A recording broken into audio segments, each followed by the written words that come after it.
Sorry, it took a second. We were laughing at something. Welcome, everybody, to the Disc Only podcast.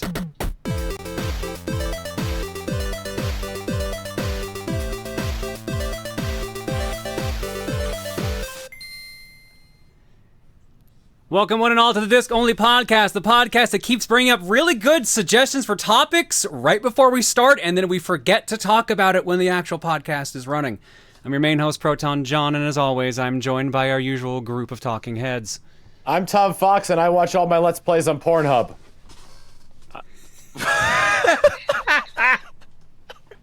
I'm Steven George, and I am incapable of following that.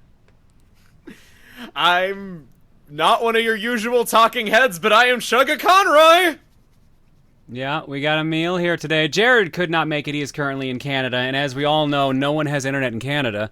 So we've got a meal stepping in today. It's a real shame. Lucky devil, he's immune to Xenoblade spoilers for the time that he's there. Is he even playing it right now? I mean, he should be. We've been testing a new feature on this podcast called the spoiler filter. For example, if I say that my favorite part of Xenoblade is bad, I really wish there was a spoiler for that spoiler just then. Certainly less hearing damage. Spoilers, you go deaf. Yeah, I think most of our podcast is now deaf. What?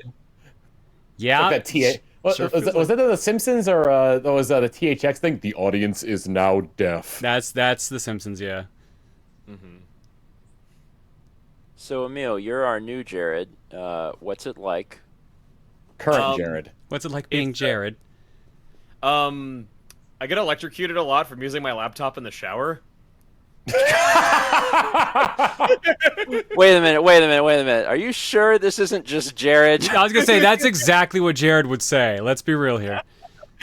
And then I'm all like, oh, who's a what? Oh, you astronaut, because I don't swear. I think astronaut still kind of. We probably should have asked these questions to Jepsen when he replaced Steven. It's like, so Jepsen, what's it like being your own grandpa? That's a great. I lack the delta brainwave, and so I'm immune to the giant brain spawn. Gosh. I've been on a Futurama kick lately. I've been wanting to rewatch Futurama because I haven't watched it in well over a decade. I never saw how it ended. Mm-hmm. I remember, like, when I was a kid, I kept not wanting to watch Futurama, but then whenever I would actually watch it, I would have a great time, and I don't know, like, why I kept not wanting to watch it. Maybe I just liked it better in small doses. I mean, if you binge anything, you'll probably just kind of burn yourself out on it. Yeah. I guess that's true. Are they It's kind of how people more? felt about the new JoJo series. Yes, there is another reboot / continuation of Futurama coming. Oh, damn. It's one of those shows that goes away for like 5 years because it wasn't successful, and then they go, oh crap, this was really good, so they bring it back for like 2, and then it's just done that in an endless cycle. I think they ended Futurama last time on their own terms though, because the season finale was really satisfying, or the series finale rather. Which is why it's kind of a bummer. It's coming back, and they've got to redo that again. Yeah. Well, the future is that no show truly ends, John. There you go. That is a miserable future, but that matches up with Futurama perfectly. So It must be awful. It must be awful being a protagonist in like any kind of fictional world nowadays, because they will keep bringing back the bad guy for you to kill him again an endless number of times because it makes too much money for you to live in peace. Oh, especially in comic books. Status quo is like all that exists in comic books. I've Like, always wondered. Oh, sorry. Like a few things will change, but like every now and again they'll just be like, no. I've always wondered if heroes not being allowed to kill bad guys, if that's actually like morally correct, or if it's just, yeah, we don't know when we're writing literally the next Joker in terms of success, so it's too risky to kill them. The latter. Definitely the latter. Yeah, I've like always wondered that, like how much of it is morals and how much of it is money. They did kill the Flash at one point. They killed Barry Allen and replaced him with Wally West. And then when they released the Justice League cartoon, they were super ambiguous as to whether or not it was Wally West or Barry Allen until like late into season 3. Oh damn, that's cool. I I don't know much about superhero stuff. It was just never really like that appealing to me growing up, so I don't really know much. I was really into the Spider-Man movies though, but then they got canceled, and I just kind of didn't really get back into it after that. Which Spider-Man movies? I mean, I'm talking about the trilogy that came out in the mid 2000s. The Sam Raimi ones. The Sam Raimi ones. Okay. Sam Raimi, Tobey Maguire Spider-Man. Honestly, all of the Amazing Spider-Man, all the Spider-Man movies were pretty good. Like, even as cheesy as 3 was, as bad as that was, that's like the lowest bar, and it got enjoyable moments. Like, I think all 3 trilogies definitely have good movies to them. 3 is definitely the movie that I want to like so much more than I do, because there are parts of it that are really good. The stuff with Sandman is amazing, and I wish the movie was just that, and that's what it originally was planned to be, from what I understand, and you can definitely tell.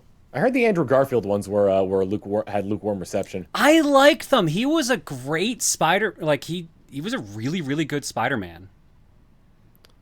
Like that, if Tobey Maguire had the issue, like he wasn't good enough at doing like any of the quips and stuff like that, Andrew Garfield had the issue where he was a fantastic Spider-Man, like great at doing like the insults and quips, but he didn't feel like Peter Parker because he felt too cool.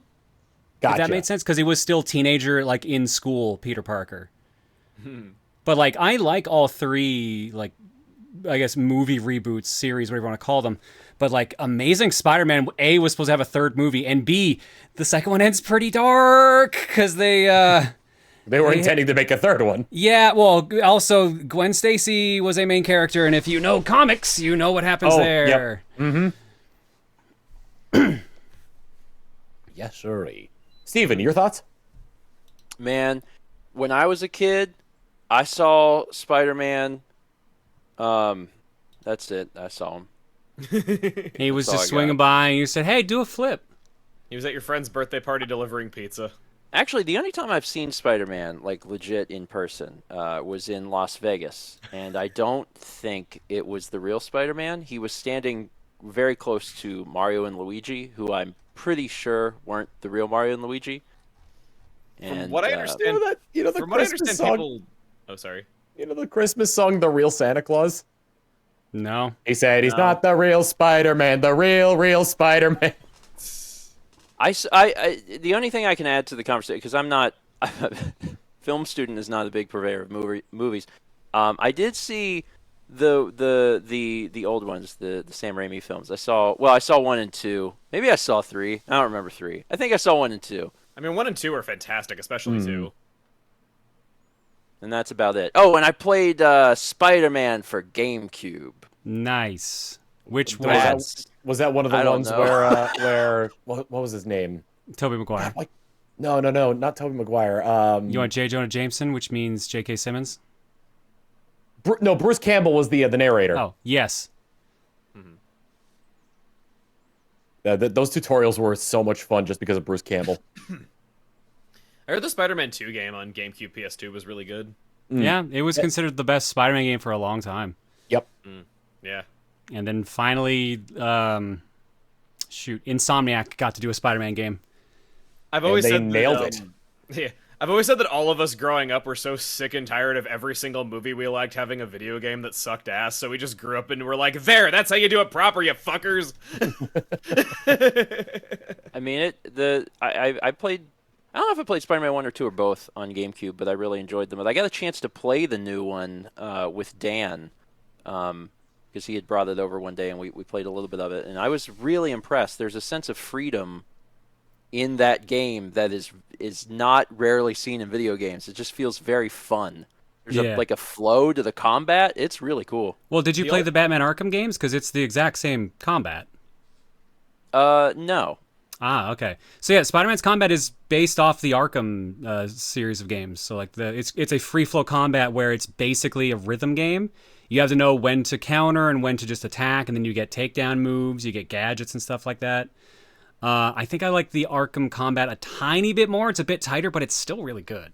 I imagine that the Spider-Man game will be more fun because Spider-Man can like climb a building.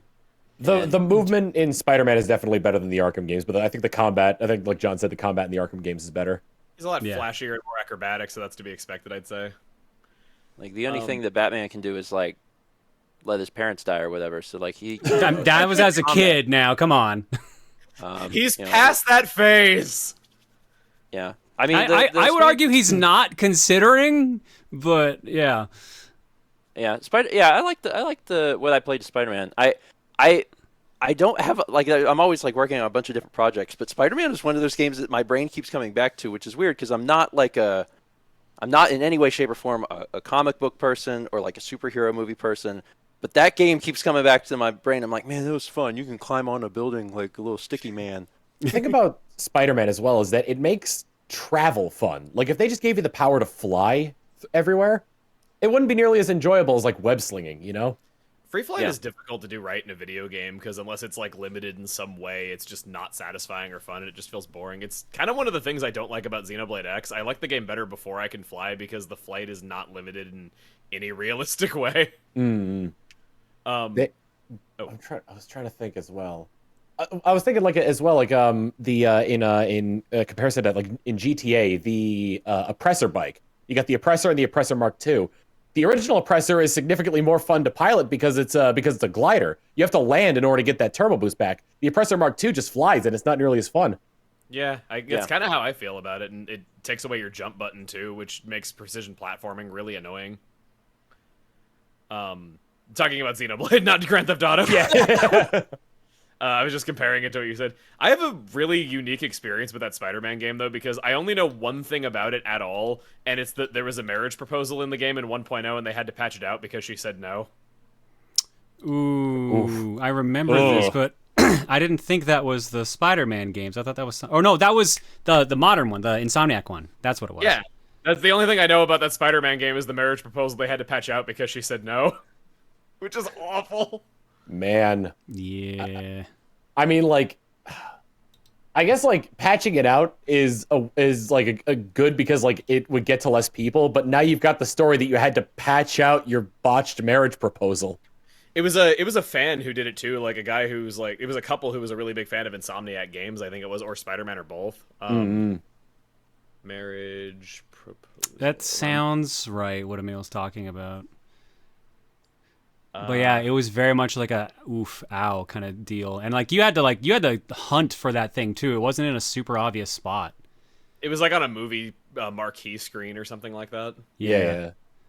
I think about that one marriage proposal where the guy, I don't know if he did it or if he like paid people to do it, but he had scenes from Sleeping Beauty reanimated to have him and his fiance in it. Oh, God. I mean, well, spoiler for how it ends. She said yes, but like it was really neat because you know, in the movie he gets down on like one knee and proposes to like the animated version, and then stands up, chucks the ring out of the screen, he catches it and proposes to her in real life. I looked it up. It's that he set this up a few months ahead of time, and then like a week before the game came out, she left him for another man, and it was too late because the game had already gone gold. Ooh. Well. Yep. Womp womp. That is rough. Love is like that sometimes. Kinda. You know what they say in the East Blue? Love is like a hurricane. Sometimes you get an engagement to be inside of a video game, Duckburg. and then it don't work. That's fine. Yeah. I've always wondered like how awkward it is if you like get married in MMO to your significant other and then like you break up. In Team Fortress 2, there's a cosmetic that is it's a wedding ring, and you can name it whatever you want, and you can give it to whoever you want. And if they accept, then both characters get a wedding ring like permanently on all their characters like throughout TF2. So obviously this was made into a horrific meme thing because whenever somebody accepts the proposal, a notification goes out to every single TF2 player that you know, where it'll be this player accepted this player's whatever they named the ring. So people would rename themselves a lot, but it costs $100 to do. Oh, and they would just do that to like send out really funny things, like this player has accepted this person's like gonorrhea or something. You know, you're not actually far off. You have accepted gonorrhea. I wouldn't say it's $100 for a cosmetic. I'd say it's $100 to send a message to every single TF2 player, because it also uses whatever your current name is on Steam, so you could change it to whatever you want beforehand. This reminds me of I saw a video on Roller Coaster Tycoon where the guy was naming his rides all sorts of things, and there was a guy in the video when he checked his inventory. It said voucher for a free ride on your mom. It's fantastic. So, sorry, I'm not like within the MMO space. You can get married in MMOs? Is this like typical? Final Fantasy 14 in particular. It's a very typical thing. In 14, I think you got to pay some real money for it though, but you get a mount that the two of you can share. It's a 2-seater mount, so you can go fly around together. You get a free fast travel to your significant other's location, which is actually really helpful in the game. And I'm wanting to say you get some kind of buff for being near each other or something like that. I don't remember that part exactly though, but I do know about the items. And of course you do get a ring that you both wear.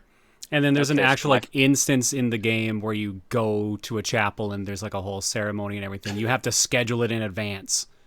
Yeah, you can bring your friends to it and everything. I think it's like a boss fight at your wedding. That does lead me to 2 follow-up questions. 1, divorce. 2, polygamy. Are any of these? Yeah, I was curious about divorce and like how that works. If there's like an in-game cutscene for it or something. Oh my god! Because like being able to teleport to who is ostensibly a teammate seems maybe overpowered. If you could marry everyone and teleport to all people, there's no multiple weddings. You have one active one and that's it. Mm-hmm. Yeah. Active one, you say?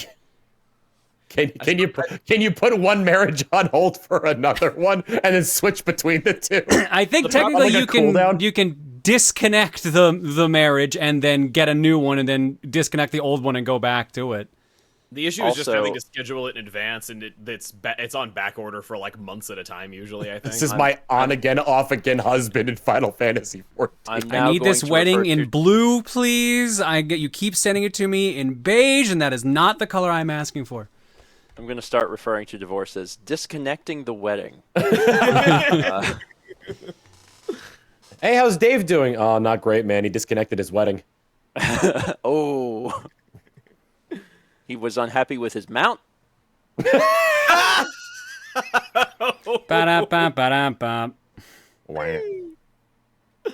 When I said boss fight at a wedding, it reminded me of the story that I heard from your wedding, John, about how there was the Mewtwo raid in Pokemon Go nearby. Yep. And I was the only one who didn't get it because my phone wouldn't work in Canada. Oh, no!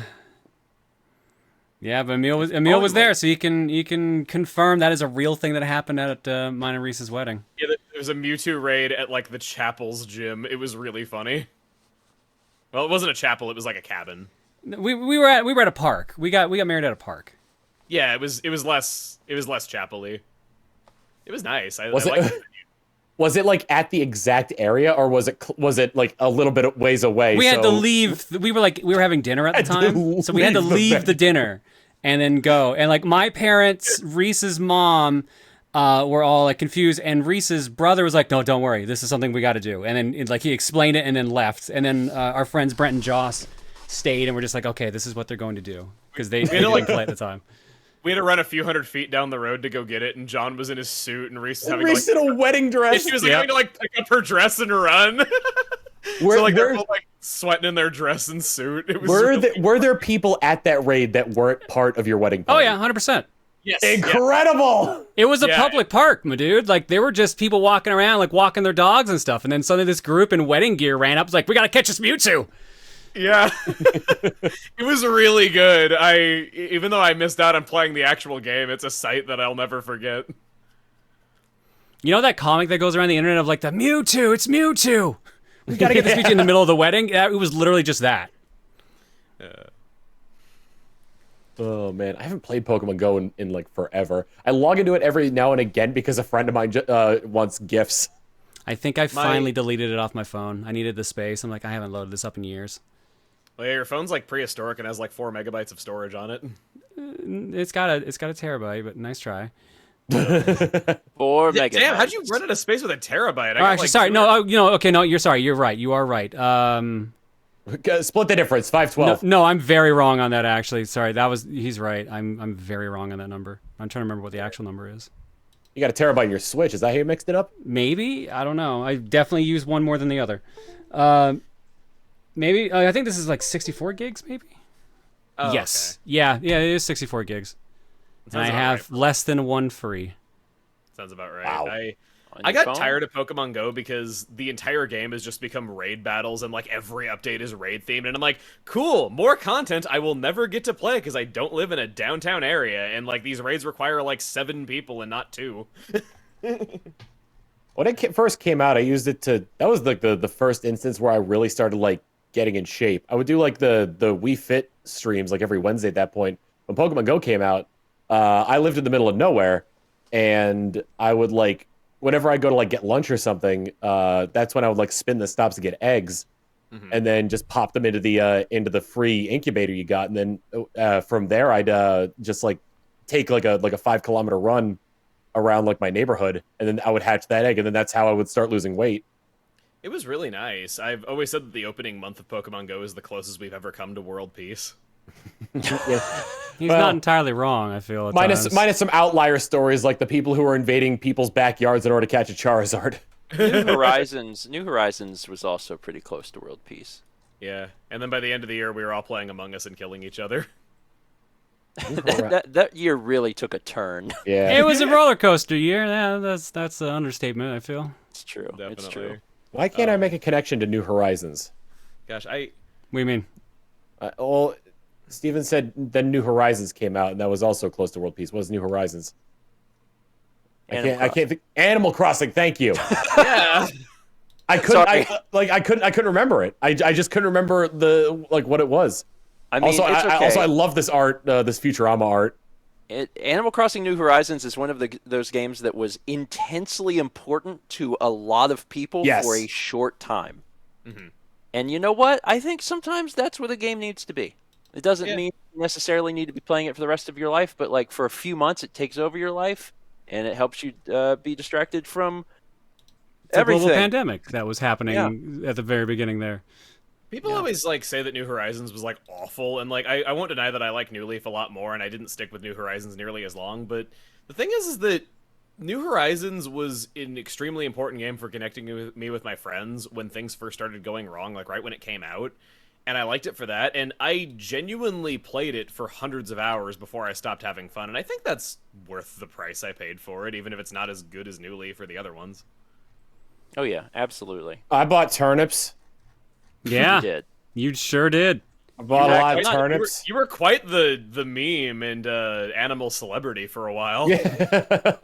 I'm not sure that you did much else beyond buy turnips. I did try to decorate my island to be a specific way. Like I tried to make like a. You can only really go like 2 or 3 like layers up on on the hills, but I tried to make an area that looked like a meteor hit a mountain and destroyed it. At least until Steven discovered he could go up 4 layers and became Oh famous. yeah.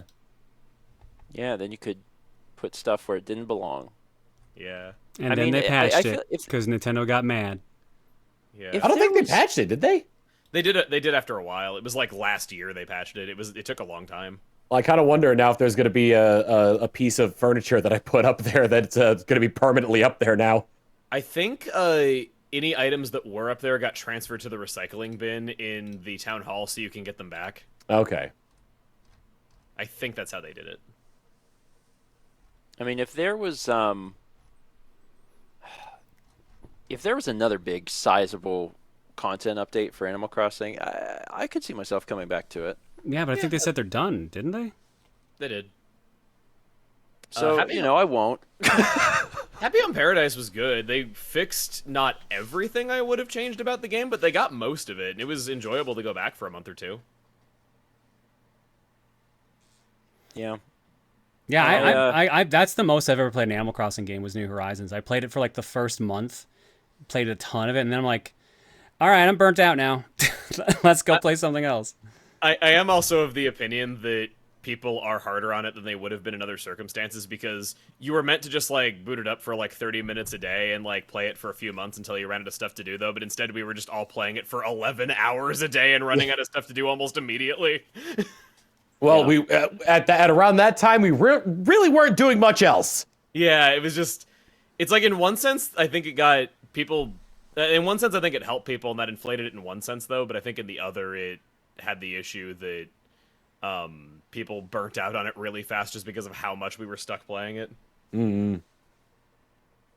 I good memories of that game. Discovering Godzilla was a good one. That Godzilla statue. Yeah. Making the potato quag and eyebrow quag signs.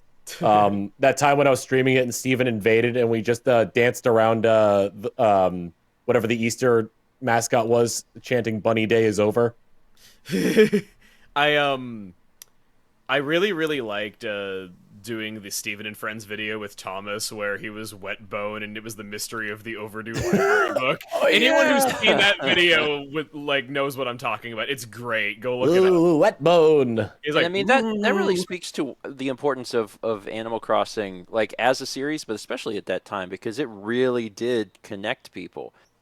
So many people were playing Animal Crossing. I had friends who bought Switches to play Animal Crossing.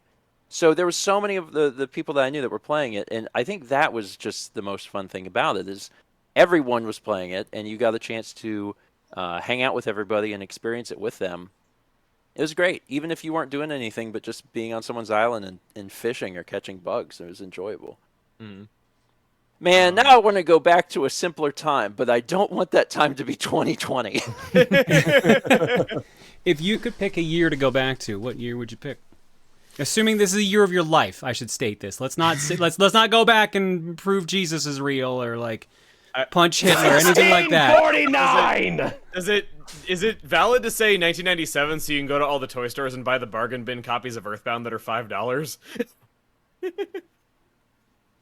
Yeah, I mean, obviously, there's so many points in time that you could go and become very ridiculously wealthy by betting on sports games or whatever. Yeah, you gonna get the almanac there, Biff?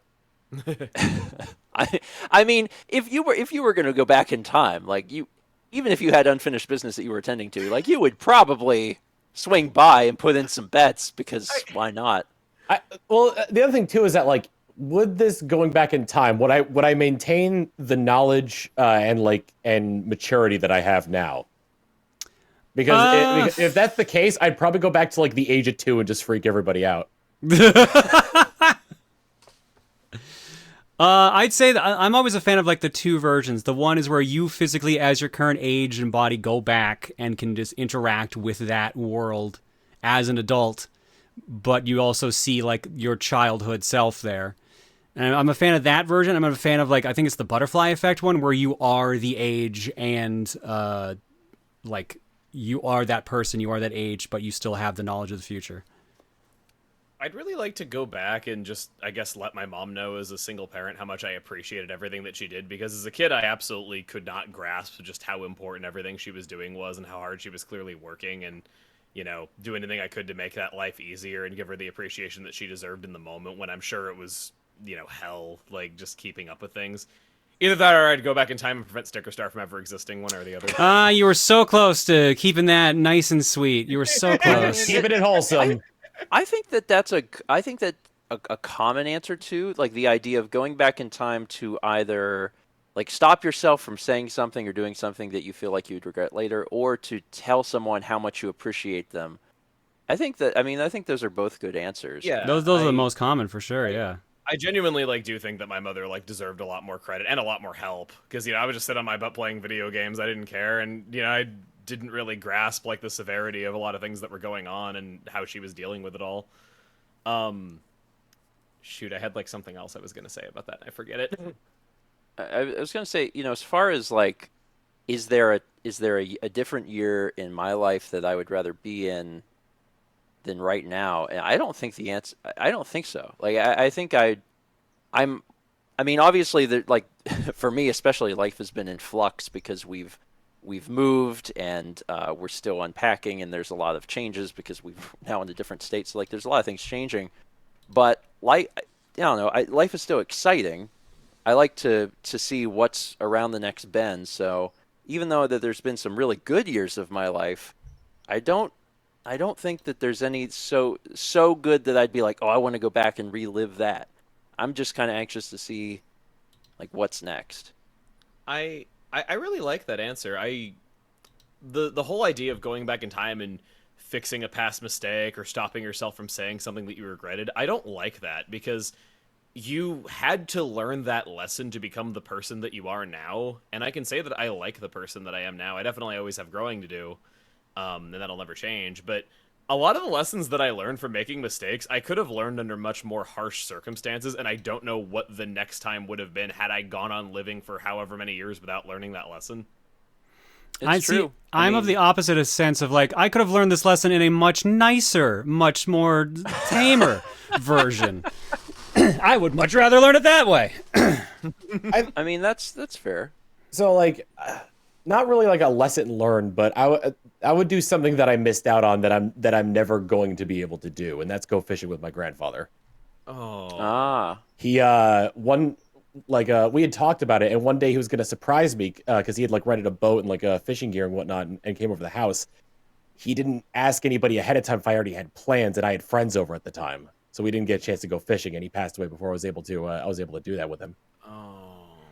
Yeah, I've got some people in my life that I would go back to say goodbye to one last time because they both passed away in really, really shitty circumstances. So it would be nice to have an actual goodbye instead of like, well, see you tomorrow probably, or like see you in like 5 minutes and then not.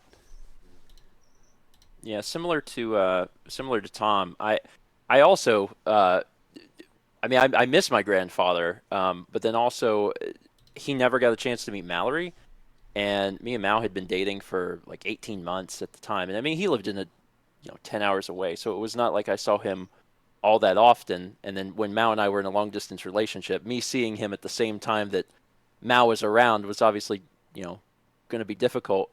But I just kind of always assumed that he'd get a chance to meet her because he knew so much about her. I had talked so much about her, and it just has always bummed me out that he never got a chance to.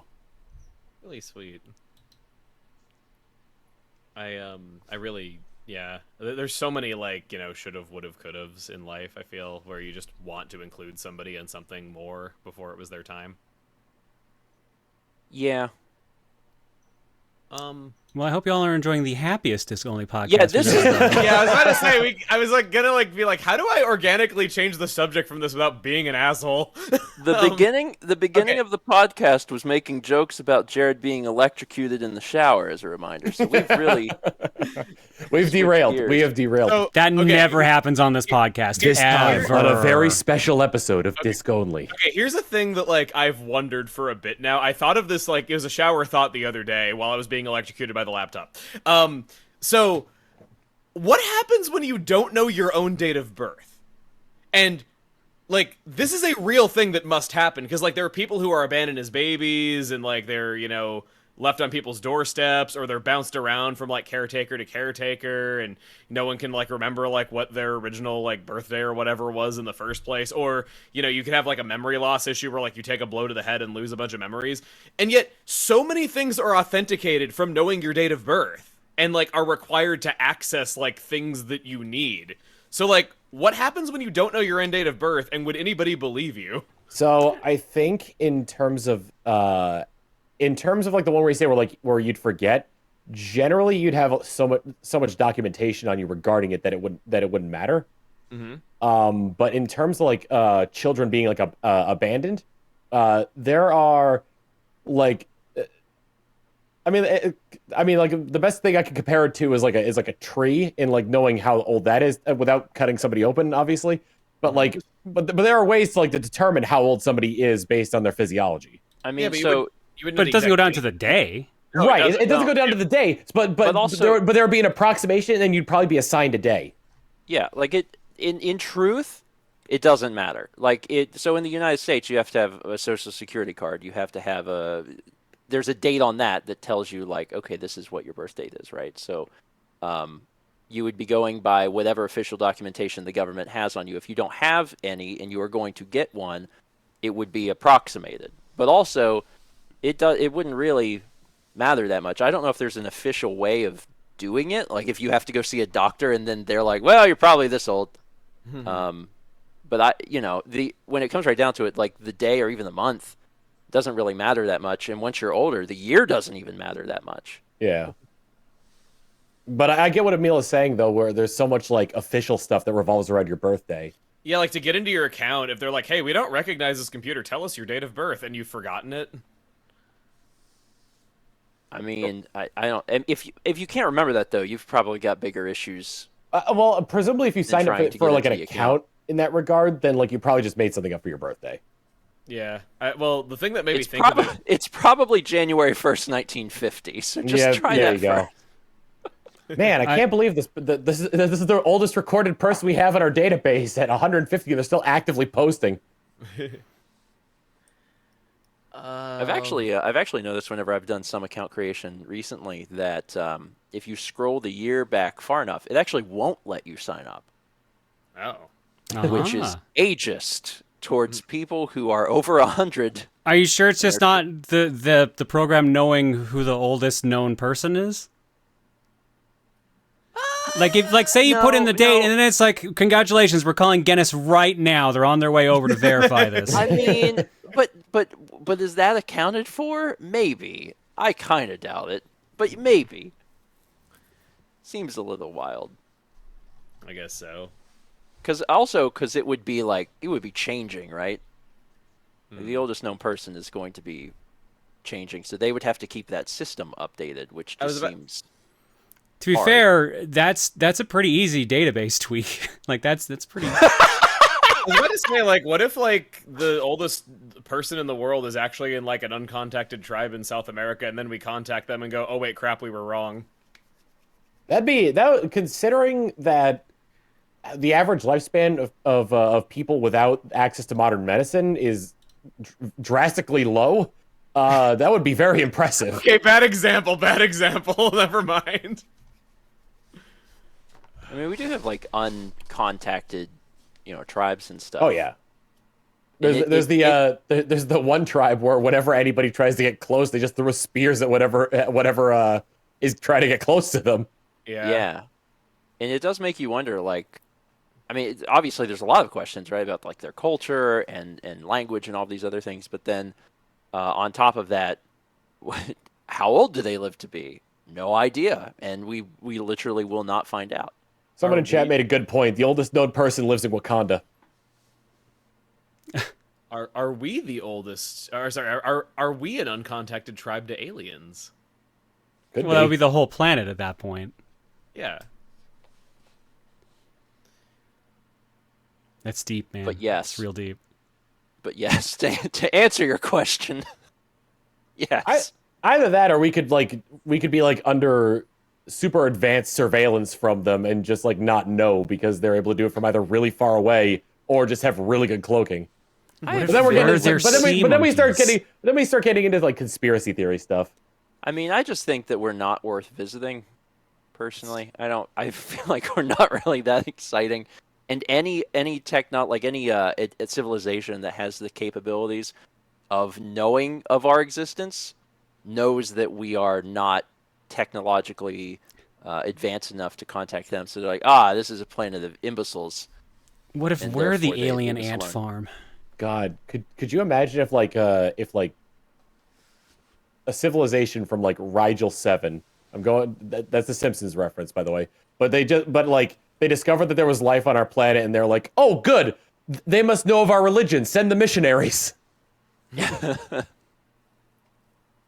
Yeah, I mean, like, and I think there's been some films that covered this. I'm scared to say some of them that I'm thinking of because then I'm like, maybe that's a spoiler. But in media, it's been portrayed the idea of like aliens only contacting us, only reaching out to us to use our resources, and they're only going to use our resources by force. So my suspicion is that it'll probably be a long time before we have any sort of contact with other life. And with any luck, it'll be a peaceful contact, but more than likely it would probably not be. Hey guys, we want something. Yeah. Yeah. Excuse me, Earth. Hey, couldn't help but notice that you have hydrogen and oxygen. That's really cool. Anyway, we are going to murder everyone right now.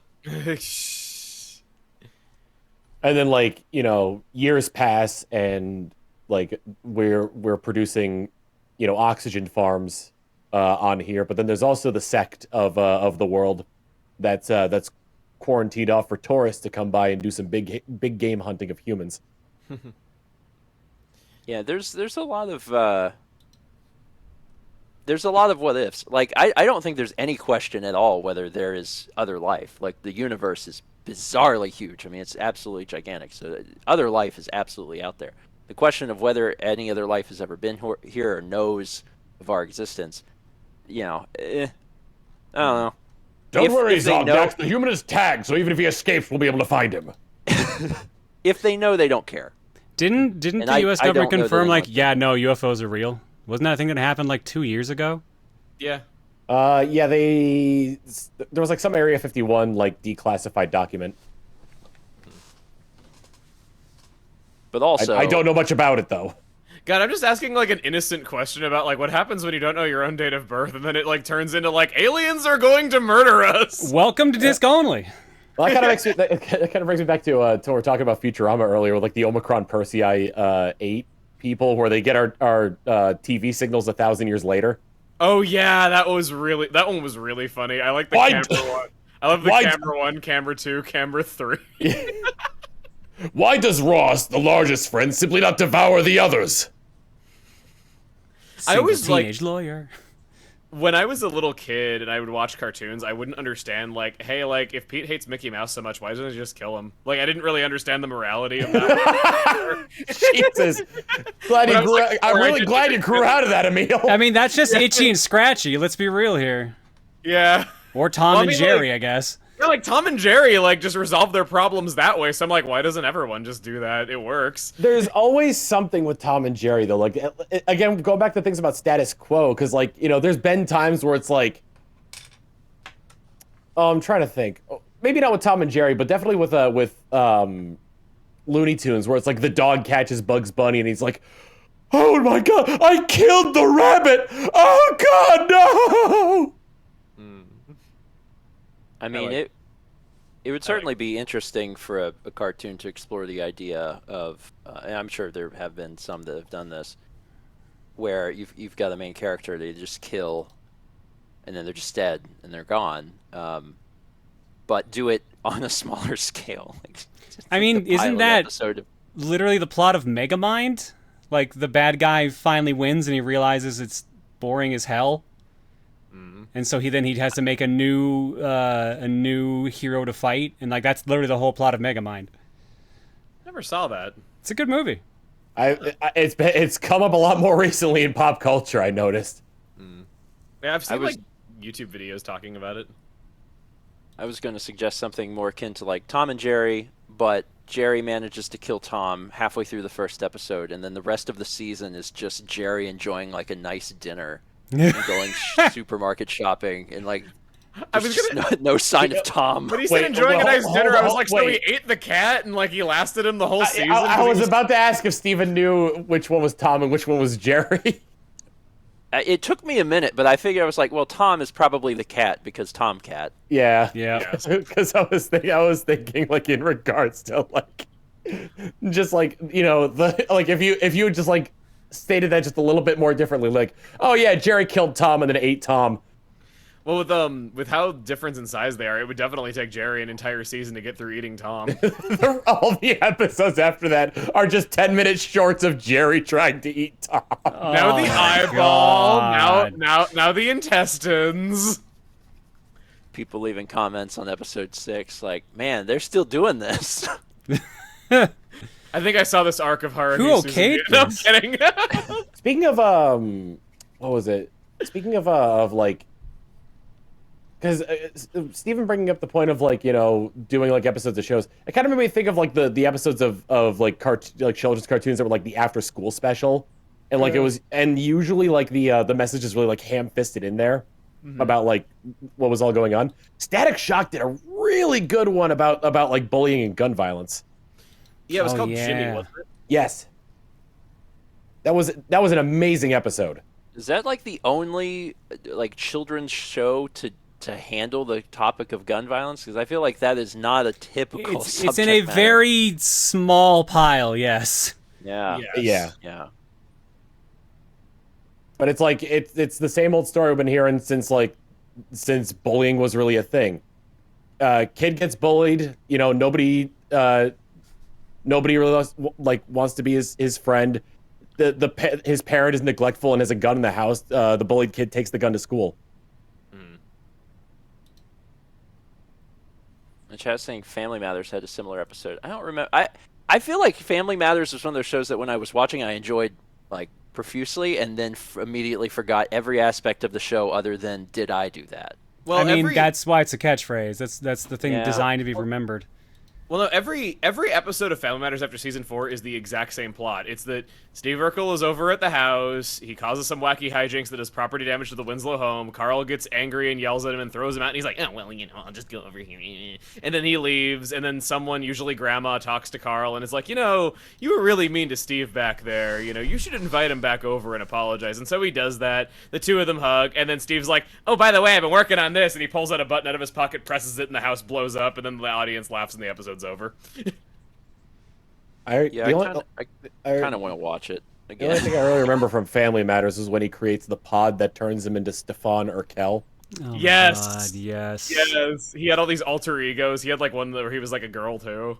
There was one where I'm trying to think if I remember this correctly. There's like gang members or like mobsters or somebody in their house, like trying to like beat the tar out of them or like get something or something. And Steve is like explaining how the pod works. And he pulls out a vial and he goes, "This is Bruce juice. Now, who knows what this Bruce could be? It could be like Bruce Wayne or Bruce Willis." And then it's like, "Now allow us to give you an example." Pours the juice in there, goes into the chamber with Carl, turns it on, comes out and goes, "It was Bruce Lee." And then they start kicking the asses of the people like that were. That's the only thing. That's like the one thing I remember very clearly about Family Matters. That's incredible. It sounds like Family Matters jumps the shark hard, and I Yep. really want to rewatch it. It jumps so hard it kind of loops back on itself and kind of becomes awesome. Yeah, it's formulaic as hell, but it's really enjoyable. It goes for like 9 seasons. It's one of the longest sitcoms of its time. Yeah, I it's- would rewatch that. Yeah, I don't know, it's weird. It's like it's very formulaic though, but I always like know what I'm going to get with it, so I can't say that I don't enjoy watching it from time to time.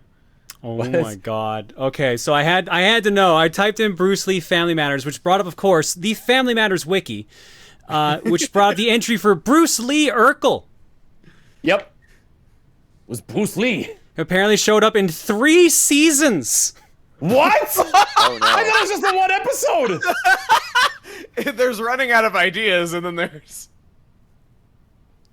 Man, so you're telling me that there are enough characters for a fighting game using only the cast from Family Matters, and they haven't Yes. done it I'm yet? looking Yes, this we are. up.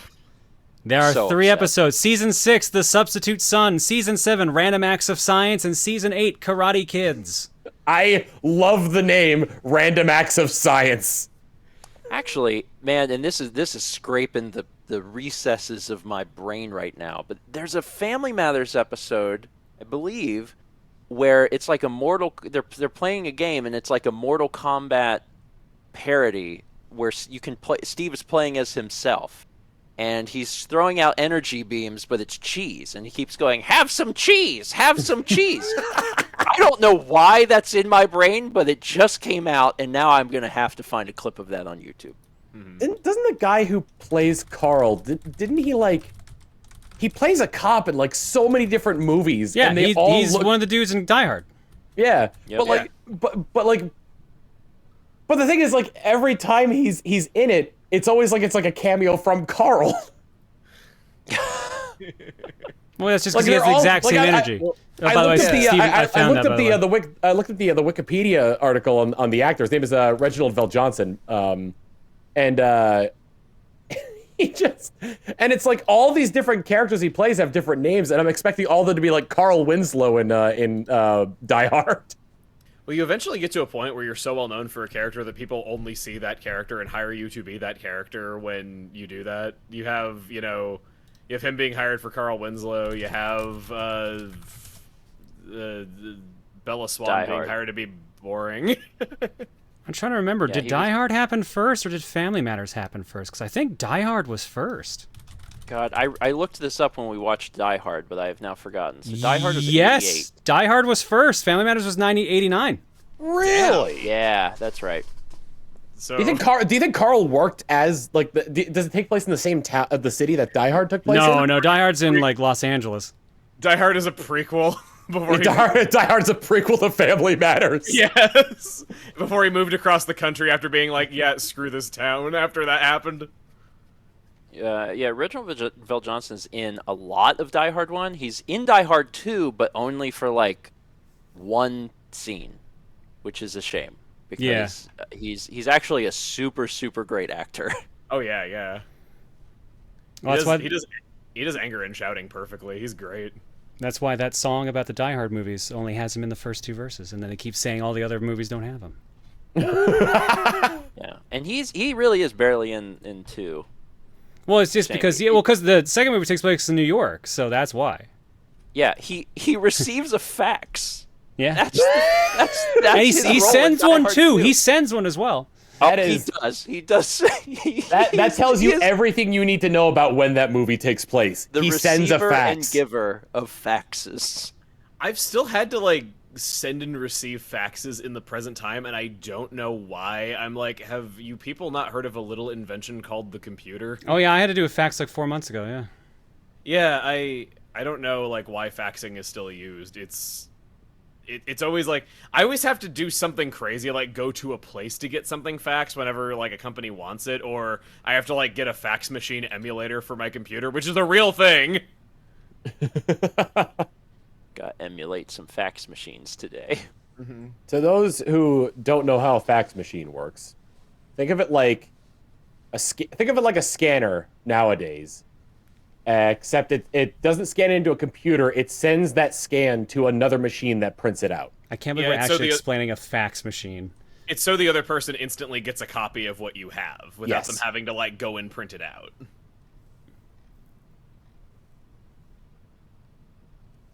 People are really shocked by fax machine emulator. Yeah, no, I've had to do that before. What else should we explain? Should we explain payphone? Should we explain beepers? Dude, VHS tapes? I still don't understand pagers that well. a long time ago on, if any of you were on Starman.net and remember Radio PSI, there was this bit that one of the DJs did where he would call payphones throughout the world, and whenever somebody would pick up, he would have him he'd have the person on the air and asking them if they've ever played Earthbound. It was a really weird bit, but it just stuck with me, and that's always what I think of when I think of payphones. You know, I thought you were gonna say is that he would call payphones around the world when they picked up. He'd go, "Hello, it's your dad."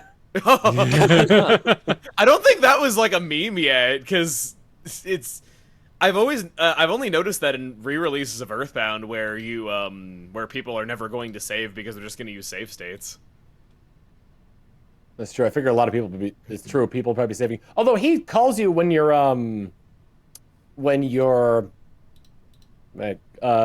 been playing a long time, not just when you haven't saved in a long time. It's every 2 hours since the game has been turned off. Okay.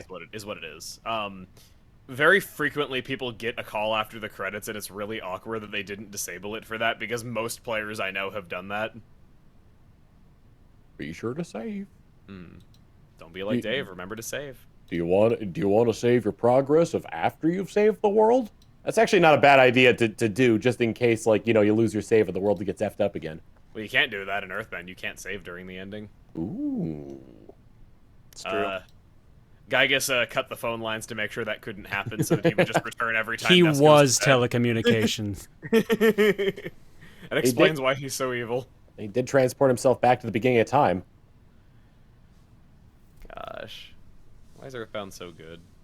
It's quirky. It was unappreciated in its I time. sense And bias from two of you considering where you met. What are you talking about, John? I don't know what you mean. I remember that Steven said that he found a hard drive that had like old AIM logs on it, and he said that he found his first correspondence with me ever was like when we were like 13, and I was like, hey, did you know that you were in this issue of Electronic Gaming Monthly? And he was like, what? No? Yeah, well, that wasn't our first correspondence, but yeah, that was one of the correspondence. One of I don't the know if I earliest have ones. things dating back to the very beginning, but I do have AIM chat logs from like a long time ago. They're fun. Yeah. They're on a all drive somewhere. Very strange people back then. I go and I read YouTube comments that I wrote 15 years ago, and I'm just like, who are you? Oh my god. Steven documented his life even back then. Yeah, I guess a little bit. I think you'll be a. I was gonna say I did take a bunch of photos before I ever did video, so I was doing it years before video stuff, before video was a thing because bandwidth. I was taking a lot of photos, but I guess before that, yeah, chat logs was the best way of doing that. I feel like your life and just living in the times is so well documented that you will be studied by future generations. I don't really know how that makes me feel, but too late to go back now. So Well, at least it means you don't need to be dissected or anything like that. They can just like look at you digitally. Yeah, it's like they have proof that he's not lying about going to the Christmas party in 2017. You have essentially made enough of a recording of your life that you have a digital imprint of your soul in a way. So you technically have the computer equivalent of a soul on the internet right now. He just that is the self-uploads bizarre thing. I think you just. I think you're giving Steven an existential crisis here. Yes, I am. His soul just uploads itself to the internet when he dies. Love my digital soul. It's you just like you go back to watch some of the old vlogs on YouTube, and they start like scrambling around only for the each video to make their own sentence. Someone asked if Steven was a lich, and Mal responded, "Yes." Wow. Congratulations, Steven. The internet is your phylactery. Perfect. Also, thank you, wife, for letting everyone know I'm a lich. Has anyone ever done like That's not a rap song denial, where Steven, I would like to point out. Well, I said what I said. Has anyone ever made like a rap song or something where they stitch together one word from every Steven vlog to make a whole song? Not but I Steven have- vlog, but I feel like somebody did something similar where they managed to stitch together one word from every like the first 100 of something they did, and it became like a whole thing. Homestar Runner, yes. Homestar Runner did that. Thank you, okay. Dan. They took one word from every Speemail to make it into a song. Yeah, I think someone could definitely do that with Steven vlog. I can't imagine how long that took them because there were hundreds of Speemails at the time. Or Yeah, some of those. it was like 150. Was it 150? I thought it was sentences 100, were, but I think you're right. Yeah, I think there was like 150. I think there were ultimately 207 episodes, and they've teased a script for an episode 208 though, but it's never happened. They kind of moved on to other things. Yeah, they work in the industry now. I remember that they tweeted one day, just someday when you least expect it, and it was a picture of the first couple lines of a script of episode 208. Well, I know like kinda they're doing a bunch of stuff now. Like they just teased the Dangeresque board game, I believe, recently, or that's got a Kickstarter. Oh wow! I know they got the Trogdor board game, which is already out. Trogdor's out, and I think Dangeresque is in Kickstarter phase right now. I think. One of the I don't know if both of them worked on it, but one of the Chaps brothers worked on Gravity Falls and was a regular voice on the show. Yeah. I distinctly remember him playing the Hand Witch because it was very much a Teen Girl Squad voice. And lunch today will be a bread tangle of pizza. I love what do I love? Crap, I forgot. Matt Chapman. That is Matt Chapman an plays. interesting statement to have made, Emil. No, what do I love? What do I love? It's a very like philosophical question. What do He I loves I am Xenoblade. broken as a being. He loves his cat Kirby. Yes. My good friends John and Tim. Fuck the rest of you. No, I'm kidding. Oh, wow. Wow. I'm kidding. I'm more impressed I was on the good side. Yeah, me too. Me too. I've known Steven longer than all of you. I think I first talked to him when I was 13. Yeah, we were playing. What was that game? Trickster Online. Trickster. God. Wow. Yeah. Sorry. You had a closed beta invite and you gave it to me because you thought I would enjoy it. Back when payphones were a thing. Yep. Yeah. Back when you had to use a payphone to play Trickster Online. 25 cents a play. Oh gosh. Oh, shoot, what was I? We talked about, going back to payphones, we talked about calling collect a long time ago on the podcast, and that bit still makes me laugh. Hello. You have a collect call from, hey, Grandpa, come pick us up. Like the bit that we did was like someone on the other end just screaming into it. You've got a collect call from... Oh! Sorry, didn't mean to steal your thunder. I thought you paused, so I thought you weren't going to say it. It's all good. I was like, really? You're not going to go, ah! It's just like, I don't think Tom's going to scream this time. The one time he didn't. Yeah.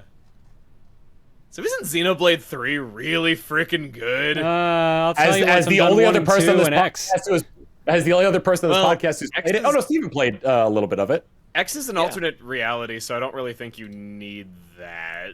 That's still 200-hour games, my dude, I gotta go through. Yeah, I don't think X is like the most necessary. It's actually, if I can insert a after-school special public service announcement into this podcast, TM. Xenoblade and gun violence. If you have ever wanted to play Xenoblade Chronicles X, I would get on that and now, because so the disc-based version of the game has the option to install parts of the disc to the hard drive to make it run smoothly, and without this it doesn't run very well at all. But the problem is it has to connect to the eShop in order to do this. So when the eShop goes offline next year, every disc copy of Xenoblade X is going to run like crap. So if you've ever wanted to play X, it's never been ported, and I don't see it getting ported in the next year and us getting an announcement and a release date within that time. So if you've ever wanted to play it, I would say now is the time. I have a hard drive dedicated to just that data on it, like an external hard drive, but my Wii U broke, so I don't know if I can just plug it into a different Wii U and it'll still work. I don't know the answer to that, and I'm willing to bet it's probably no. I am willing to bet that as well, because it's Nintendo. Yeah. Mm-hmm.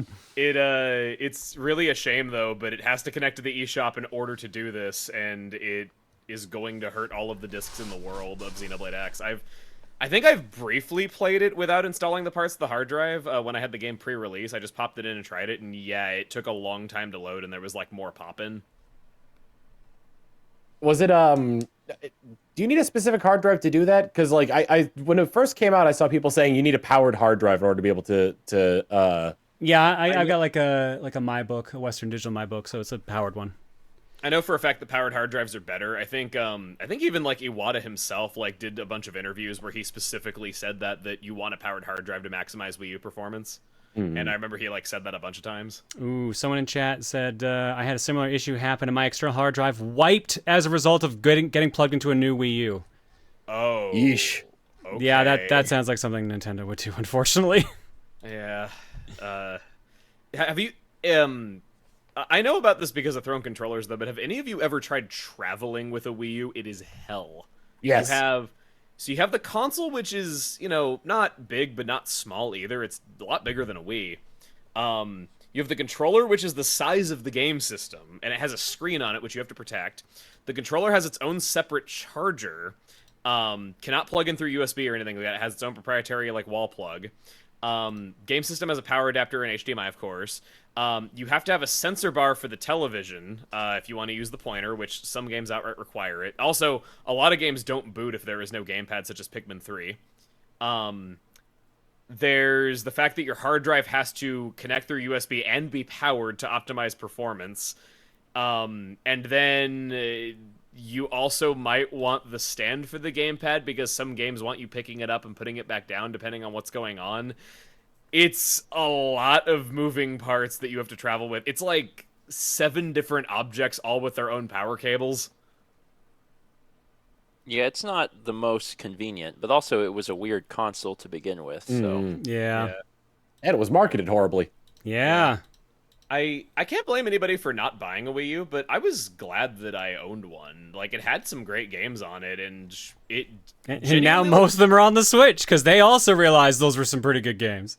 yeah, and well, the other thing is that whenever games actually made use of the tech, like Nintendo Land, they were really good, and it does make me wish in a way that this caught on, but I get why it didn't. The only two games that I really care about on the Wii U that I would like to see ported over the Switch are Xenoblade X and Star Fox Zero. Yeah, I mean, that's pretty much it, right? Besides those two in Nintendo Land. For Game and for Wario. physical released ones. Yeah, Game and Wario didn't. But if you get like digital, then we're gonna bring in like Pushmo World and stuff like that. Yeah. Yeah, there's still Oh, I a guess few the games. ports of the Zelda ports. I forgot about those. Someone in chat said Sonic Lost World. I think they got a re-release, didn't it? It was on PC. Yeah, it's Yeah. on PC now. Oh yeah, Kirby and the Rainbow Curse also doesn't have one. Oh yeah. There's the fact that for some ungodly reason, Captain Toad on the Wii U has a whole bunch of levels from 3D World that they didn't bring to the Switch version, and instead replaced them with Odyssey levels. Odyssey. So I don't know why they did that. They really want you to forget about the Wii U, huh? I mean, Even though they released 3D World. 3D World was a really curiously missing port for a long time too. Mm-hmm. Where it was one of the last ones they ever did. I think that and Pikmin 3 were the two that I'm just like, seriously, how has this not happened yet? Also, you should play Pikmin 3. It's fantastic. Yes, very good. Also, I do like what they added to the Switch version as well. Yeah, the whole game is 2-player, which is really impressive. Oh, on the Switch, yeah. Yeah, I really like that. Yeah, they've done that for a few games too. Captain One of the, Toad They did Uh, that for Captain Toad also. One of the launch games, I don't know if it still has the multiplayer function, but one of the launch games for the Wii U, Zombie U, got re-released on other platforms as just Zombie. Yeah. But it had a really interesting multiplayer to it, where, at least on the Wii U, what it was is that one player would have the gamepad, the other players would have like the Pro controllers. The person with the gamepad would touch the map to leave zombies around and try to attack the players that way. Mm-hmm. Well, that's interesting. That's a pretty cool idea. So I wonder if that's still present in the other versions of Zombie. I don't think so. I've heard the other versions of Zombie are pretty bad. I've heard the Wii U one is considered the best version. I've heard that Zombie U was interesting, at least. I think It was, it kind of did the similar thing to what Star Fox Zero did with like looking back and forth between the gamepad and the screen. But instead, you can actually stand still, so you're not at danger of crashing into something when you look down at the gamepad. But I know that. sorry, go ahead. No, go ahead. Sorry, I was just gonna say bad things about Star Fox Zero. I'm sorry. Well, the big thing though about Zombie U is that when you were doing things like in the overworld, like if you were picking a lock or opening a chest, the game wouldn't pause, and so all that stuff would be displayed on the gamepad. And if you looked up, you'd be able to like move the camera and like see the world around you to see if there was something like sneaking up on you to kill you. Yeah, and like a zombie could like attack you while you're trying to figure out a puzzle on the gamepad, Yep. so you had to like keep your wits about you. It was a cool idea. If you died, your previous character would become a zombie, and you could find them with all your stuff. It's a super neat idea. I've heard that it's like got really great ideas, just kind of questionable execution, and I know some people who genuinely do love it. I was gonna say Star Fox Zero. That's a game that I want to like more than I do. My issue is just that the controls are really awkward, and by the time you have mastered them, there's no more game left because there's no multiplayer, and it's really short. Yeah, they tried to make it similar to 64 by like being like, oh, you can replay it, but really you've been almost everywhere you could go on a first playthrough. Yeah, it's over so quickly. It doesn't have. I don't get why it does not have a battle mode. Like that seems like a no-brainer for a Star Fox sequel, especially one that is so heavily basing itself on 64. It's because they made the gamepad so significant to it. But you could have it online and have multiple gamepads that way. I know, but Nintendo was still figuring out how the internet worked at that point. To their, I'll give you that back then it was really bad though. But to their credit, this last year or so, their online I feel has been getting better because like Mario Party Superstars is by far their best attempt at online. It's true. And I hope that Splatoon 3 is improved over 2 because I get why 2 didn't have dedicated servers. When that began development, they probably didn't know they were going to be charging for online or how much or whatever though. But hopefully Splatoon 3. I really want dedicated servers because for an 8-player game, it's definitely felt when someone has bad internet. Maybe How we'll many find out Nintendo- tomorrow. How many Nintendo consoles had like online had online support? Because I know the Super Nintendo had Satellaview. I mean, The if we're NES counting like those, then it's SNES onwards. Because even the Game Boy had a way to do something like that, I believe. Did the N64 have any online functionality? Well, the Satellaview wasn't internet; it was radio. Well, Like okay, radio waves. ignoring Satellaview, then the X band is also a thing that existed. That's fair. The Famicom had online in Japan. It had like online stock trading and online horse race betting and stuff like that. Yeah, and people are pointing out in chat the 64DD had online. It did have online. Okay. Well, dang. So yeah, like every home console from Nintendo, SNES onwards, had some form of online. Just not, they weren't always first party, and they weren't always in North America. Yeah, I think actually, the Famicom had something. 'Cause the Yeah, Famicom that's what I could said. connect to the internet. Yeah, Emil was talking about it. It was like Okay, you could yeah. do like your what was it? Like you could trade stocks and bet on horse races with it. Yeah. They actually tried this out. I think the Minnesota Lottery did a test run for an NES modem in North America that would let you play the lottery from home. But I think it failed its location test, and so it was just never rolled out to the rest of the country. I know way more about stupid Nintendo peripherals than I should. Nice. Kind of helps when Japan is very like close knit as a country, and the United States is like everywhere is really far away.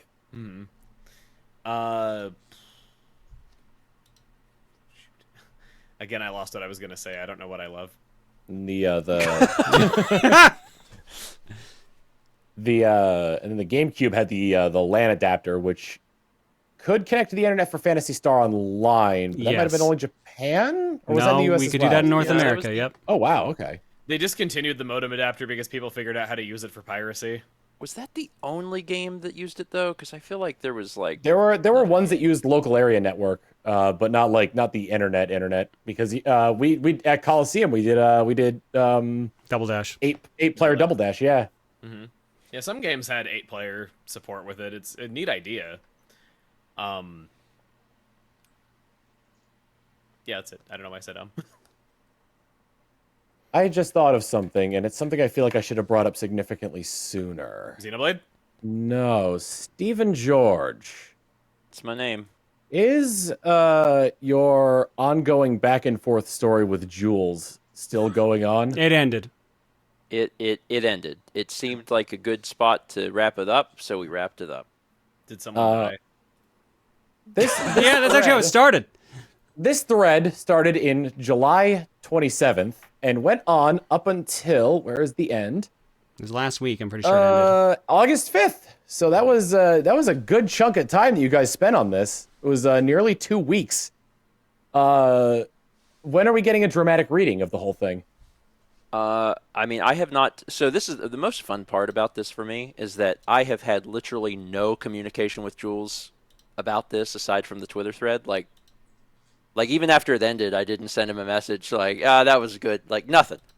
So I hope that it's just a mutually understood thing that the appropriate thing to do would be for us to be in person and do a dramatic reading our own tweets as part of it. People are saying I Jules hope- already did this on stream, apparently. Well, then he screwed up.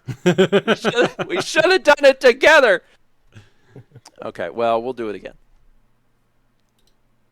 at some point. I like the title you made for it too. Bad Man, Mushrooms and Muscle Cars. An unplanned thread of Mario fan fiction by Jules and Steven, and then the thread emoji. It was fun. It was fun to do. There was no planning involved. It was just Jules wrote a thing, and then I wrote a thing, but then he wrote a thing back, so that it just didn't stop until something happened. And I've never done something like that, like where you're collaboratively working on a story with another person. I mean, we've done Broken Phone, right? Which is slightly different because you're only getting the previous piece of the story. On top of that, you're limited to like however many players you have. Yeah, and on Twitter, you're limited in characters, for writing. So there was many times where I would write a tweet, and I had to like completely change my work. Like, honest to God, and this might be just sad, or maybe shows my passion towards this very particular stupid project. There are many times I spent like 30 to 45 minutes writing one tweet. Nice. Because I would, Nice. because I'd write out like an idea and I'd be like, this doesn't fit like how I want it to, or I'd have to change the idea because the flow of the sentence structure wasn't correct for me. And you're really limited by the amount of characters you have in a tweet. Authorial intent and limitation breeds creativity. There you go. It was fun though. It's basically an improv exercise. It's the equivalent of like one word, except, you know, you've got more like 128 characters or whatever, 240 characters. Something really cool. Oh, sorry. I was just going to say, I think it would be a really fun format to do either live or on video in some format where it's just you and another person and you just keep taking turns adding to the story and you do it live. That would be fun. I don't know when that would happen, but that's something I want to explore sometime. You just kind of gave me like a sort of a Coliseum idea here for that kind of thing, like a live version of Broken Phone, where we cycle people in and out of the room to come up with new stories, and then sort of like I don't know how it would work, but it would be very disjointed and very difficult to write down the whole thing if it was spoken word. What if we did a Broken Phone at Coliseum where each person in the house wrote a prompt and you had to like donate for that person to see what their prompt was? We have to see. Yeah. I was going to say there's a poll now for what's the longest time you took to make a tweet. And there are some people that answered 1 hour plus. I'm one of them. When Mal started on Twitter, I remember that she found it so difficult to work with the character limit. She was like, how do I make this fit? And then Steven would grab her phone and be like, here, da-da-da-da-da-da. And she's like, oh. I was with you in person when that happened once. That sounds right. I had a... What you were describing, Steven, with the way that you made that story alternating back and forth, it sort of reminds me of how in Xenoblade 2, there were 2 writers, and one did odd-numbered chapters, the other did even-numbered chapters, so that even the writers themselves wouldn't know what was going to happen. That sounds very dangerous. Yeah. That's got to be difficult to do because, like, if there's important things that happen to a character, the next writer doesn't know what happened to the character. Well, then they would leapfrog each other where, like, you know, they would write the first chapter and then they would do the second one and all that. And, you know, they'd pass notes to each other about, like, what their intent was with whatever, but they could do what they wanted. Sure. It's a neat idea. I'm sure it saves time having multiple writing people half a story. something. 2 teams writing half a story. We've got 500 monkeys on 500 typewriters. Eventually, they'll write the great American novel. It was the best of times. It was the blurst of times, you stupid monkeys. Sapphire Becker reminded me of The Bazaar was ahead. To this day, it's still ahead. We're almost there, I think. The Bazaar was ahead. God. Some of the highlights of that one. I remember the one I got Brandon to read where I had him say "suck my balls" backwards, and Dan reversed it in the final video.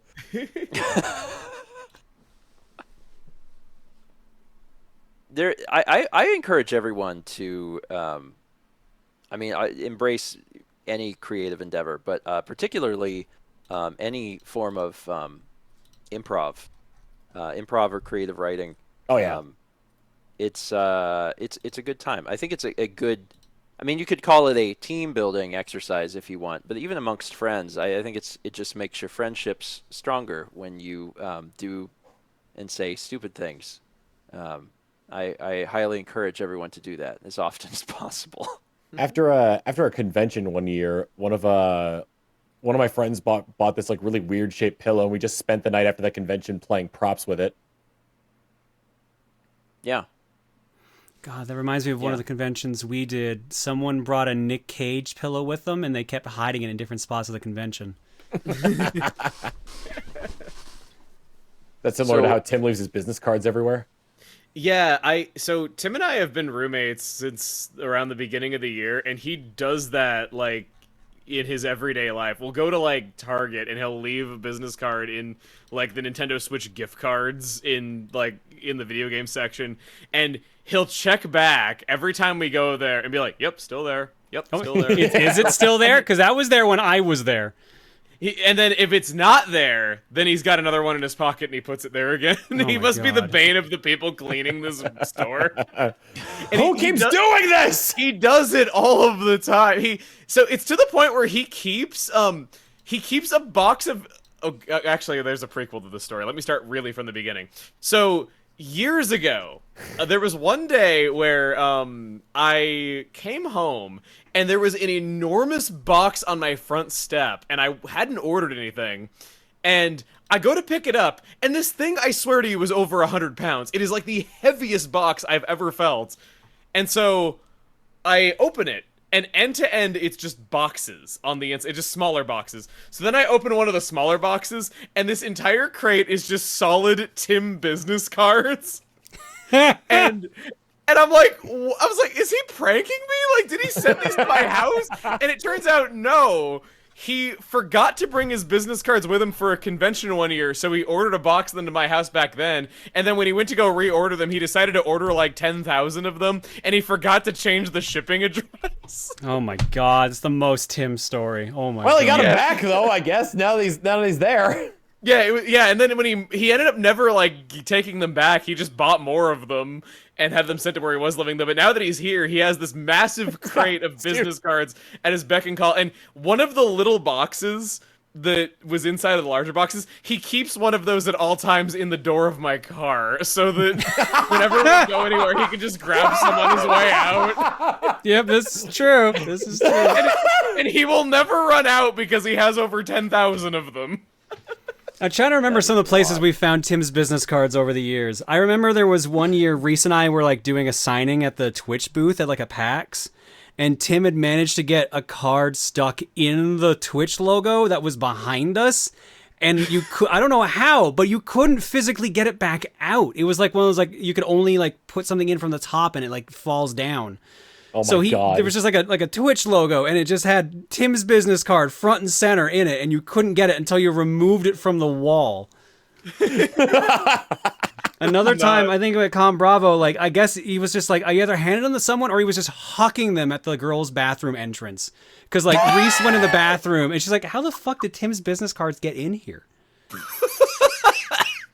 Maybe he was like hanging out with somebody. It's like, hey, if you're going in there, can you bring some of my business? He probably did that. Yeah, I could see that. I found them in public bathrooms before, like at conventions where I didn't even know that like Tim had like eaten at this restaurant. I just went there on my own volition while he was off doing whatever, and then I go into the restroom and sure enough, there's a Tim business card in that restaurant's bathroom.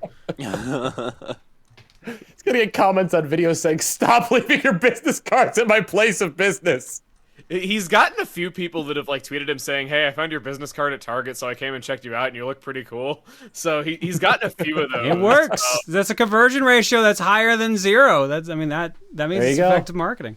Yeah, he has fun doing it, so I guess it's worth the cost. I don't know how much it costs to buy a crate of 10,000 business cards. It depends on the place you got them from.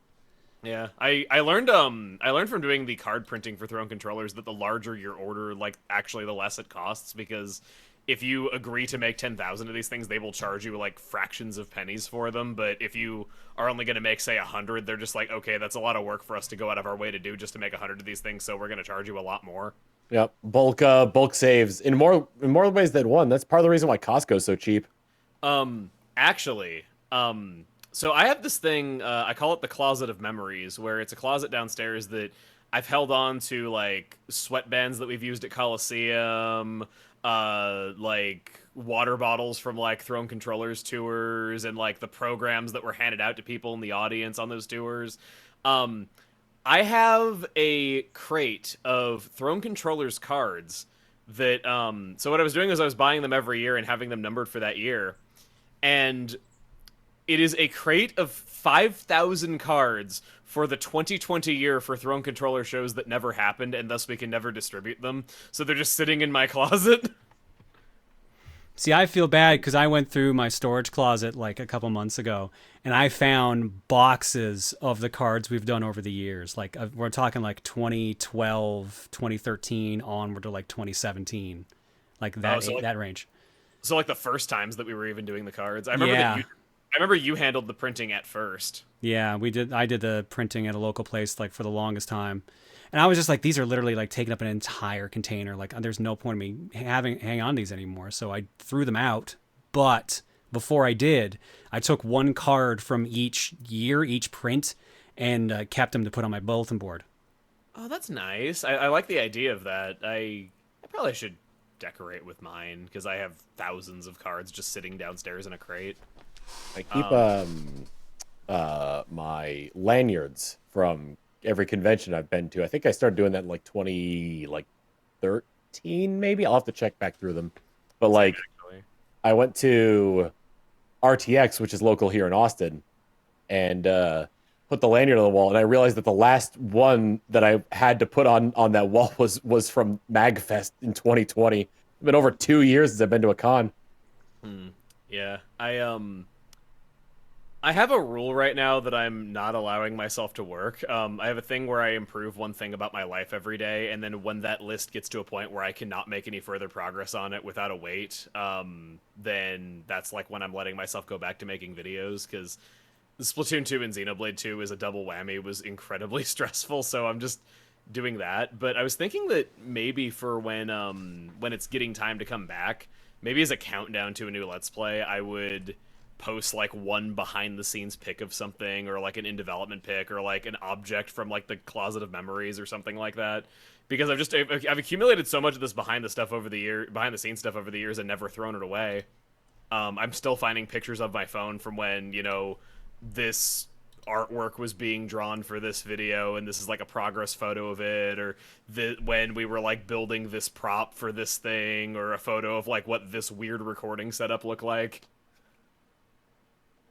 Weird recording setup, by which you mean Four Sword Adventures. Yep.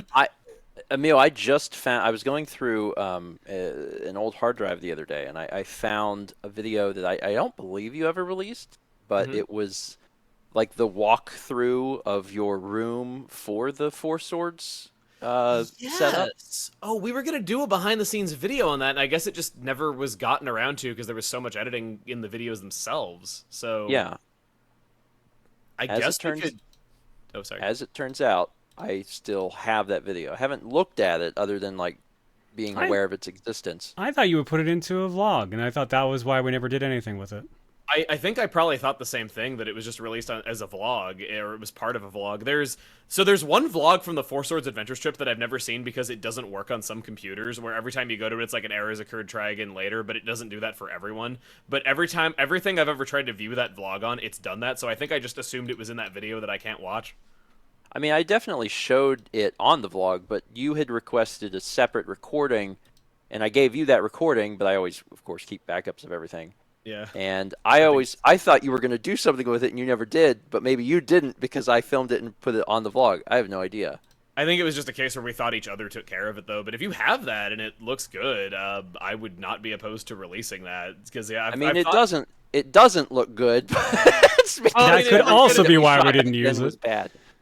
But yeah, my point is that I've accumulated a lot of behind-the-scenes stuff over the years, and heck, I have unused versions of logos that you've made, and you know, like how before we decided on a direction. I know that the original logo you did for Earthbound was originally going to be more inspired by the battle backgrounds, using the wavy background from the box art, but we decided that just looked too busy for such a small space. Yeah, so there's sometimes the logos went in completely different directions, so there's all sorts of alternate stuff. Yeah, I got a lot of behind-the-scenes pics. I'm just kind of scrolling through my phone right now because a lot of the stuff I was thinking of releasing is a countdown to a new Let's Play. I remember that vlog as well, because Steven's looking at the setup and talking about how it's like, oh, it's a little jank, but I think it's good. And then he turns the camera back to himself and says, oh, right when I said that, Tim's computer blue screened. I'm looking here. There's like the original designs that you turned in for Splatoon 2. There's the Earthbound logo. There's Keldio's butt from black and white while it was being drawn. There's the raw video of me asking if putting a face cam on my Earthbound Let's Play makes it a live action reboot, and John going no. It's funny now because like the capture card that we've been using since the beginning of the year is the Blackmagic Quad HDMI PCIe card, which would have been literally perfect for Four Swords because you just plug up the four things into that. It was a different time. And it can record them all goodness, simultaneously, huh? Yeah, we had 4 laptops, 5 capture cards. My desktop computer. It was nuts. I found behind the scenes pics of the candle with boobs for the Xenoblade 2 announcement, and like how I achieved that. What did you use for Tora in that announcement? It was a sculpture of Ricky that I got as a gift a few years ago, and he just has a name tag on that says, "Hello, my name is Tora."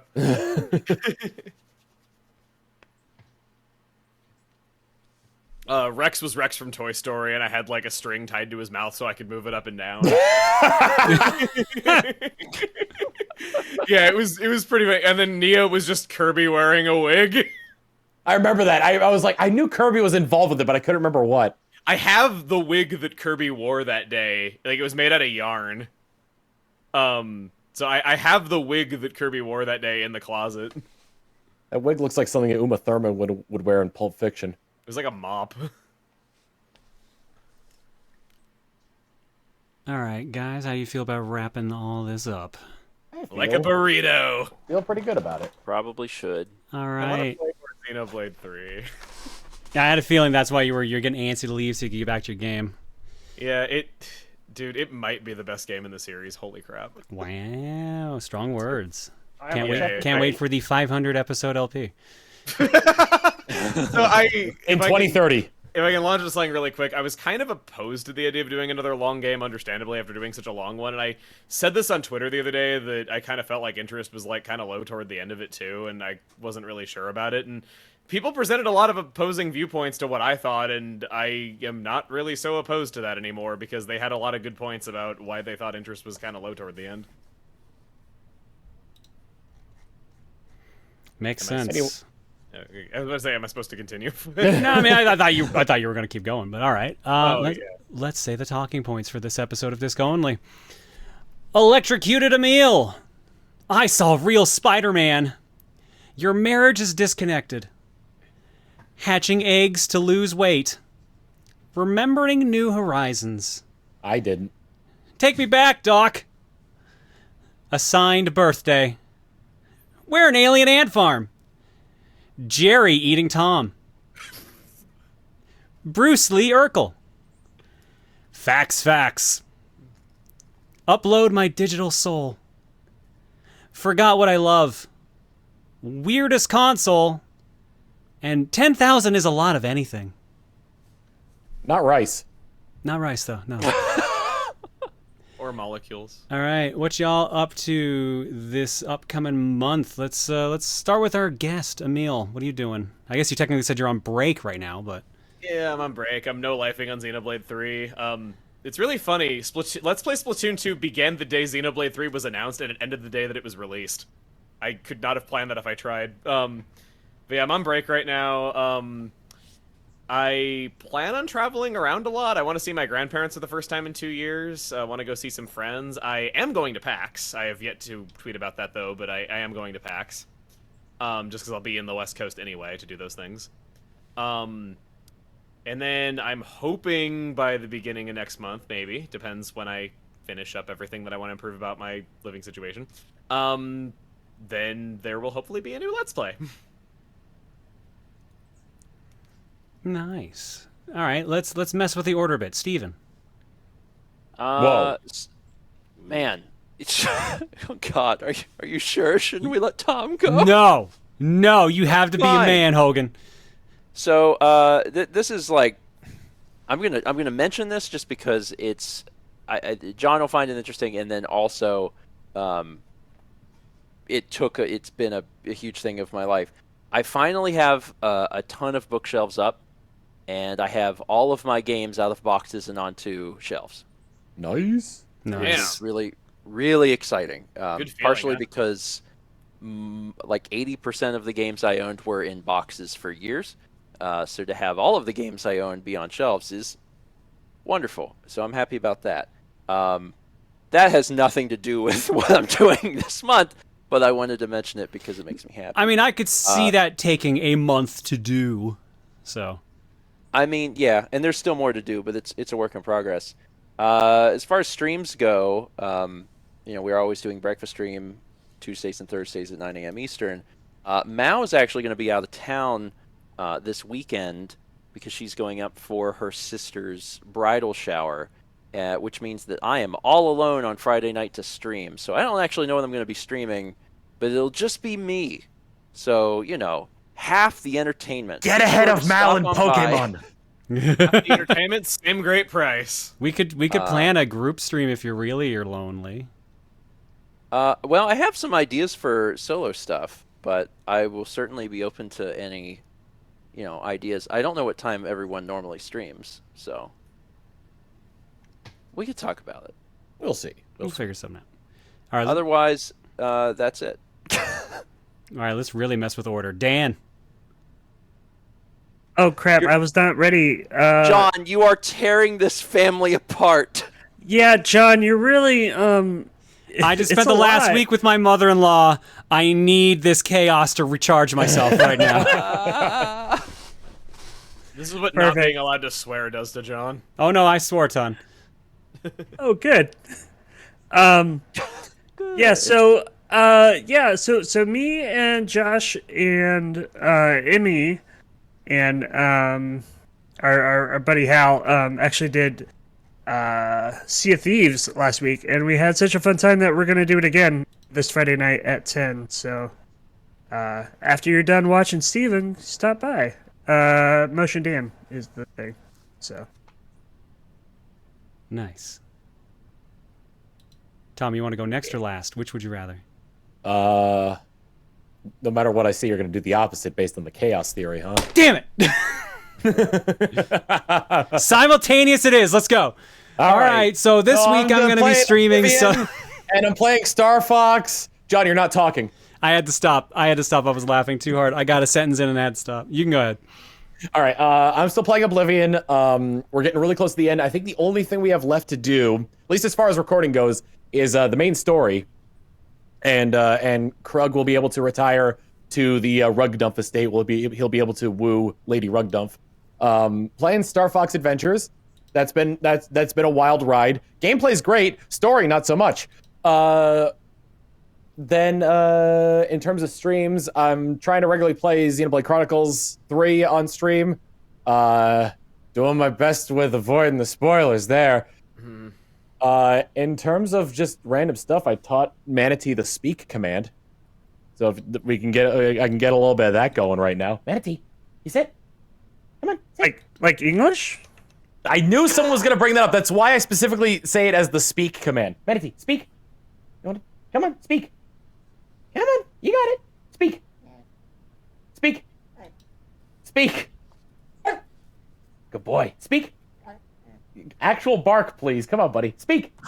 There we go. Why, Father? Little wolves. Maybe a dangerous thing to teach him to speak because now he probably bugs you all the time, right? I posted about that on Twitter, yes. But he does know the speak command. Do you want another one, buddy? Come here. Come here. Sit. Speak. You, open your mouth and, make a weird noise. Speak. All right, do my taxes. I heard Speak. the yawn. Speak. There we go. Ah! Rawr, rawr, rawr, rawr. Good That's all I heard. dog. Rawr, rawr, He has rawr. to- I want to meet him. He has to build up to it first. Because I'll say speak and he'll do whine sort of rah, rah, rah, and then he'll get to his breaking point where he's like, I'm speaking, what do you want? And then I'm like, yes, good boy. Anyway, so yeah, that's what I'm doing. All right. So for me, I was sort of on a break for the past week. We had one small stream on Saturday, but otherwise I was on a mini break. Back to normal schedule now. Tomorrow is Power Trip, so we do raffles every 45 minutes or so, and whoever wins the raffle gets to pick the next game we play on stream. Saturday is Fortune Cookie. That's where we roll a bunch of random games and chat votes to see on what game we play next. Monday's themes for game clearing are actually one and done is the theme we're doing this month. So we're trying to start and finish a game in the same stream. Last week we did Momodora Reverie Under the Moonlight. Hell if I know what we're doing next week, but I'll figure it out by then. And then next Wednesday, the 18th, or is it 17th? That is the 17th. Xenoblade Chronicles stream continues, and I do believe I may be joined by someone this time around. I'm not sure. They said they were hoping to, but I don't know if they're committed yet. Sounds like a real jerk. I didn't realize I was inviting myself. Man, he just rebounded back on. Yeah, there you go. John and myself will be streaming on Xenoblade next week. John and the John stream. All Johns. They might be giants? The John only podcast. There you go. I've got enough. There's enough Johns out there. All right. Other than that, yeah, Monday, Wednesday, Saturday regular stream schedule for me, and that is everybody's catch up. Next. I do got one other thing. Like, as soon as we're done with all the rigmarole of sending out our audio files, I'm gonna start up streaming Yu-Gi-Oh! Master Duel on my channel. Like, probably 15 minutes from now. Okay. Is that the one with the motorcycles? It can be the one with the motorcycles. I only know the one with the motorcycles. That game unironically looked fun. It plays. Wii game I've ever seen. Mm-hmm. It's hard to play, and I didn't understand what the hell was going on. But I was like, "This is the best looking Wii game I've ever seen in my life." All right. When do you guys think we're going to be doing the next disc only? Normally we do the first Tuesday of the month, but we don't know if anything's going to block that this time around. Because I know Jared's currently off in Canada somewhere. I currently have nothing planned for September 6th, 2022, which is the first Tuesday of that month. I need to check my schedule. But we're going to tentatively say, oh, no, listen, on the 5th. What's on the 5th? Oh, Labor Day. A laborious day indeed. I definitely have to make sure I am free for Labor Day. Yeah, so we'll assume that next Tuesday, the 6th of September, will be when the next podcast is. We'll probably have Jared back. Thanks for being on, Emil. Thank you for having me. Would you ever want to come back again? I like again? this new Jared a lot. This new Jared's great. I know, I'm so much less weird than the real one. Jeez. Wow. Not sure on that one. I'm curious like how I'll stack up though, but yeah, I would do this again. Sick. All right, well, you're welcome back anytime. Let's do the outro. Special thanks to Popsky for our theme song, Prism Shard for our logo, Paper Pennies for the beautiful art in our intro, and of course our producer, it's Motion Dan. Go say hi to Tom in like 15 minutes over on his channel. We're all out. Yeah. Night, everybody. See you next time. Bye. Bye. Okay, so Emil, this is the part they can still hear us. So keep talking throughout the whole thing. So just to mess with it. You know. Are we gonna like do the ending sync for this like we did for TRG? One of these days, I'm just gonna mute the stream and just let you all talk and just do this bit, and no one will hear it, not even the audio listeners, or maybe they're the only ones. Yeah, we do have it'll the be local special. recording. I'll leave it in, damn it. That's up to Dan as producer. Well, you didn't answer. Are we doing the ending sync? Bye, everybody. We're not off the stream yet. No, but really, the ending sync.